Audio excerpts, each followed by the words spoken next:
I want to close this chapter of turquoise dialed watches, make the selection and bury the Tiffany tone once and for all. The color is exciting, not gonna lie, but we definitely need something new because the Tiffany color trend is pretty much smoked and the Genta designs hype as well. And for those who aren't bored by the color, I made a selection of Tiffany color dials starting from $50, ending up to $950. Consider it the last dance. The Tiffany colored theme appeared once with the release of the limited Patek Philippe in collaboration with Tiffany & Co. The media felt excited about this collaboration, unveiling crazy auction prices and superstars wearing this watch. So this gave an idea to the watch dealers seeing the interest for the color, and pop!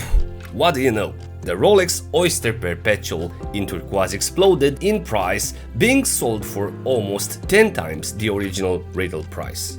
And from the watch brand's perspective, this unleashed a viable direction for candy color watches, especially for the Tiffany turquoise tone. So this is how it all started, a need for the people to spend money after the pandemic.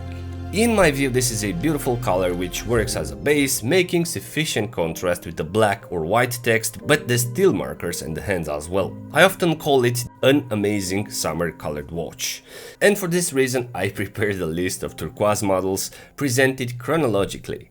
The first brand to offer a turquoise tone was Doxa through the Aquamarine line, inspired I assume by the exotic shores of the oceans. And I'm not sure if their sales increased once with the boom of the Tiffany trend, but one thing is certain, the Sub 200 model was an appealing option to start your journey with automatic divers below the mental barrier of $1,000. I did enjoy this model, and last time this reviewed model was at Miguel from SoCal Watch Reviews in the States.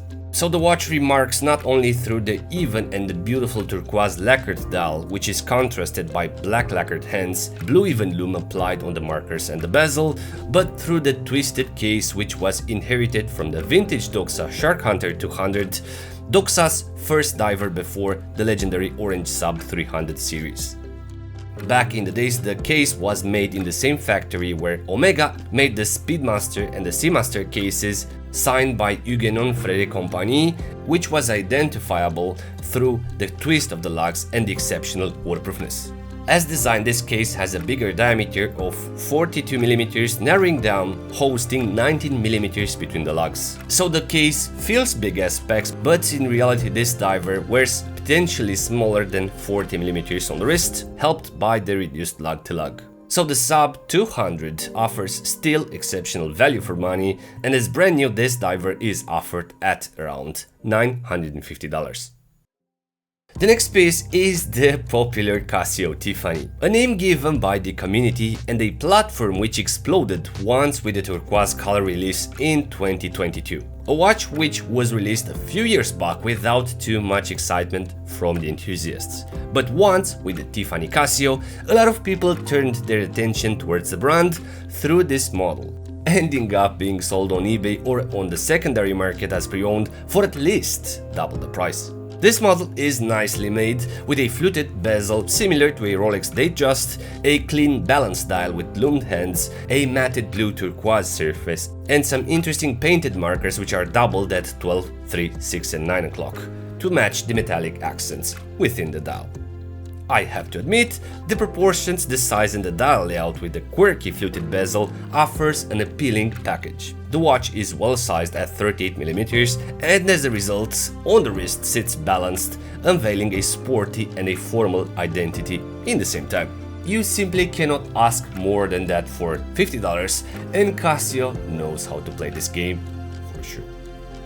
The next model is the Tissot PRX Mint, a very popular platform offered by a very competent Swiss manufacturer, which managed to revive their precise and robust 10 atmospheres quartz model of the 70s, and because it came up on a viable Genta trend, having a very balanced case for an appealing price point, it exploded.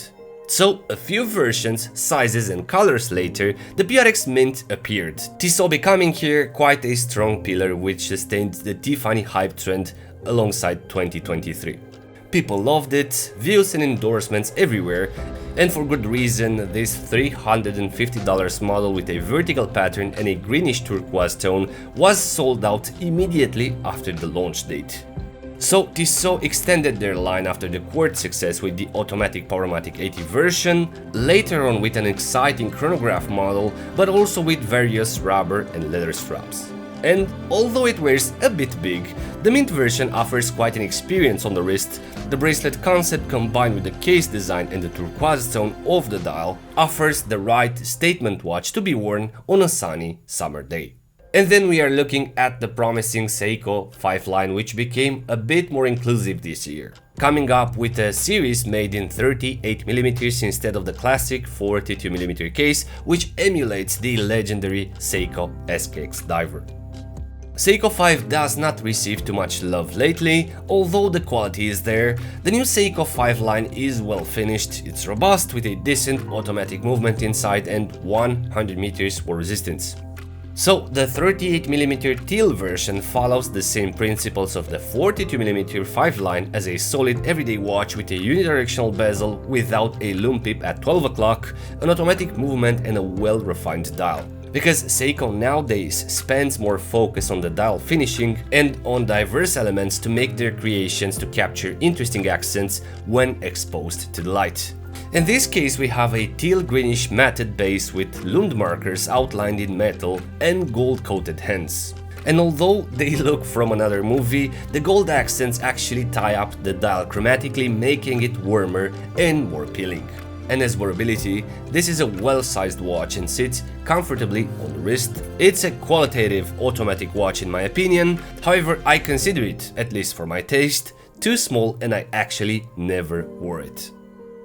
The next watch presented is another Casio. This time it was the Japanese brand's turn to make some sort of an integrated concept with a tonneau design and a bracelet which continues the profile of the case, closing into a clasp. And as well as the fluted Tiffany Casio, this is very well priced, a bit more expensive at $70 and less complex compared to the $50 one. But definitely better balanced and better finished, with elegant hands without lume and applied markers on top of a beautiful sunburst dial. I did like the design and I couldn't help myself buying both the turquoise but also the warm pink Barbie color version. And I have to admit both have weaknesses and strengths, where as far as I concluded, the pink one is better fitted with the design, the hands and the printed logo. As wearability, these PRX like Casios are released in 35mm, so they are destined for smaller wrists rather than covering a bigger range of people. And the last model of the selection is the Certina DS7 Powermatic 80, the last piece reviewed on the channel. This is an automatic model with a higher finishing level priced below 900 Swiss francs, which is a direct competitor for the Tissot PRX. So the DS7 can be distinguished through the rounded dial with the squid lugs which are bridging the narrower bracelet. As color, I find the turquoise tone similar to the PRX Mint, however they do share different finishings in rhythm. The DS7 having a discrete sunburst which makes the watch more elegant alongside those thinned hands and markers. As first impressions, the watch head looks big, but on the wrist looks very nice and elegant alongside the comfortable tapered strap. And as color options, I probably should have tried the black dial version with a white chapter ring. It feels that in such a combo the watch says a different thing.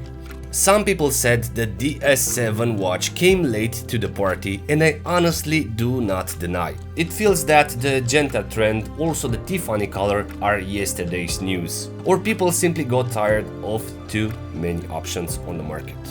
That being said, as I promised, no more turquoise dials for me. I will still be open for integrated bracelets designs if they are interesting. So, hope you enjoyed this last episode of the Tiffany turquoise stone with the usual curiosity, which one you like the most and why. Please let me know in the comments below. And as usual, if you're new around, please consider subscribing for future episodes. Thank you very much. Thanks for watching, and until next time, be brave and stay safe.